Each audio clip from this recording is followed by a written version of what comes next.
What's going on, everybody? Listen, one of the best ways that people can close the gap from where they are financially to where they want to be is through investing. However, most people have this deep-rooted fear of the stock market. And I don't even like to use the word stock market because it comes with this built-in connotation of that of a gambling casino.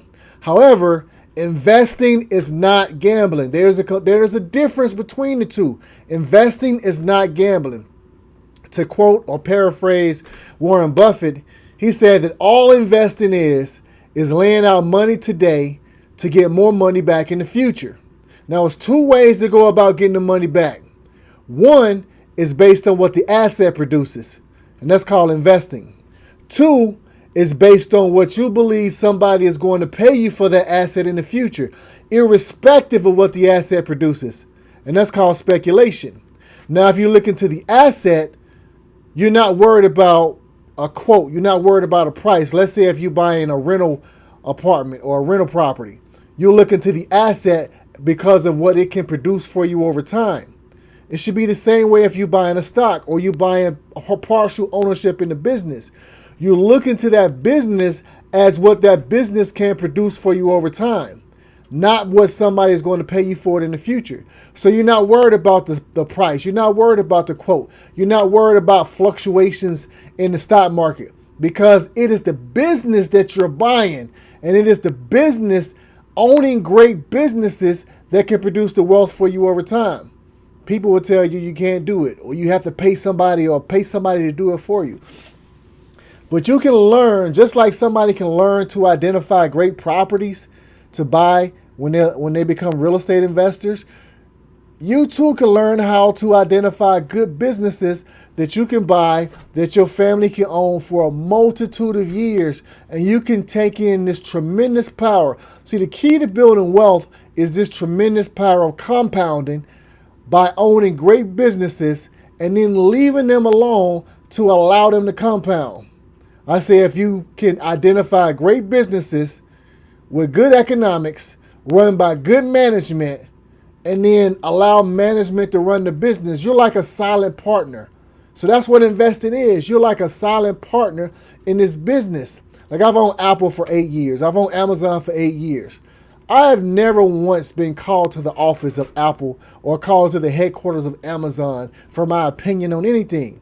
But by owning the companies, by owning partial ownership in the businesses, the money that I invested 8 years ago is worth substantially more today than it was when I first invested it. That's what investing is, identifying great assets. You don't have to do all this stuff that they promote. You see, it's promoted for you to take on gambling type activities. That's why you hear these phrases like, how much longer does this stock have to run? Or how do you play this sector? Or how do you play this market? Or how do you play this stock? All this stuff, those are terms that are thrown out because they want you to be active. The more active you are, the more money people can make off of you. The more inactive you are, especially when you own really good businesses and you allow these businesses to compound, the greater the results are going to be for you in the long term as an investor. The key for you, or key for anybody, is learning to study and learning to distinguish what a good business looks like. All stocks are pieces of businesses. So you don't have to do all this trading in and out of stocks. I don't do it, but my portfolio performs at a rate that's higher than most professional managers, money managers. And it's because I've taken the time over the last 8 years to read, to learn, to study, and to be able to distinguish what I think a good business is. And you don't need to be right about every one. All you need is a couple of good businesses, and you just got to own them and never sell them. Don't sell out of a great business. See, they would promote you. Oh, we gotta do this. We gotta take profits. We gotta rebalance. We gotta move money around. We gotta shuffle. When all that happens, you're getting hit with all these fees because you're getting sucked into this casino type of activity, this constant trading, this constant shuffling, this constant moving money around. If you have a tree, if you go out and you plant a tree and that tree begins to grow and the roots of that tree get strong, you can have a storm that come. Like people talk about market crashes and stuff. Those are like storms that come once every few years. If you have trees that are built, strong trees, that means you have good companies and you have planted your money in fertile ground, which are the great businesses, and the storm comes along, the market crashes, the stock prices go down 5, 10, 15%. You don't have to panic because you are an investor and you're looking to the asset. The stock price fluctuating up and down should have no bearing on you from a psychological standpoint. And it should have no bearing on you as far as the actions that you take. But you have to learn how to be able to control your emotions and not panic if a stock price drops. So what if a stock price drop? Like I said, I've owned Amazon for 8 years now. 2022, it was down 50%. Nvidia was down 50% in 2022. I didn't panic. I didn't sell either one of them because they are great businesses. And I will continue to own them going forward for years and years and years, if not decades. If something changes in the business fundamentally, then action can be taken as far as moving on or selling it or moving money to a different business. But great businesses, Warren Buffett once said that a great business is going to be a great business for 30 years. If it's only a great business for 3 years, it was never a great business. It was just a hot stock. Learn to differentiate between hot stocks and great businesses.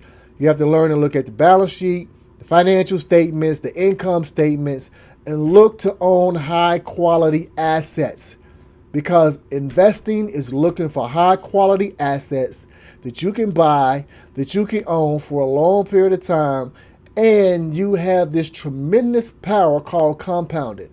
There is no greater force for building wealth than time plus the power of compounding. Compounding is an exponential factor when it comes to growth because it is a doubling factor. The higher your money compounds for a long period of time, the faster your money grows. It's all about the rate that it grows. If your money is growing at 12% a year, then it's going to be doubling every 6 years. If it's 14.4% a year, it's going to be doubling every 5 years.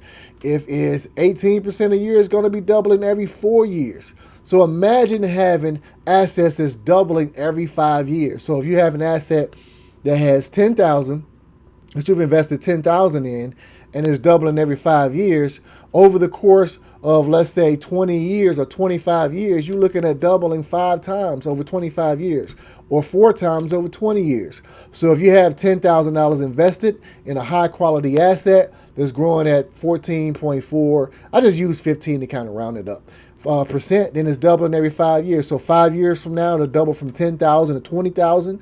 5 years after that, from 20,000 to 40,000. 5 years after that, from 40,000 to 80,000, and then 80,000 to 160,000, and then 160 to 320. So that is the way compounding works. So if you have these great assets and you're looking for high quality assets and you just own them, just own them. That's what investing is, looking for assets that appreciate in value without your interference.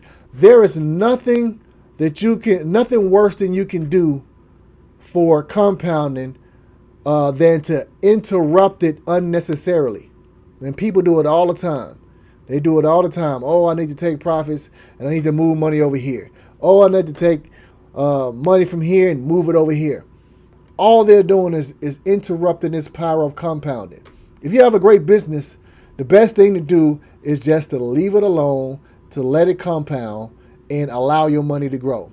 Learn the difference between investing and speculating. Don't get involved in the casino activity. And definitely don't let anybody else gamble with your money in the name of being a professional manager. If this person is moving money around every month or every 3 months and say, oh, we need to rebalance every other month, you're going to get hit with a lot of fees, a lot of transaction costs, and I can guarantee you're going to end up with substantially less money than you would if you were just investing in high quality assets. So, word Understand this. Investing is not gambling. Investing is looking towards the asset, what the asset can produce over time, and using mathematical probabilities based upon quantifiable data to say or trying to predict what this company is going to continue to do over time. You're looking at the asset, that's what you're buying, the asset. All right?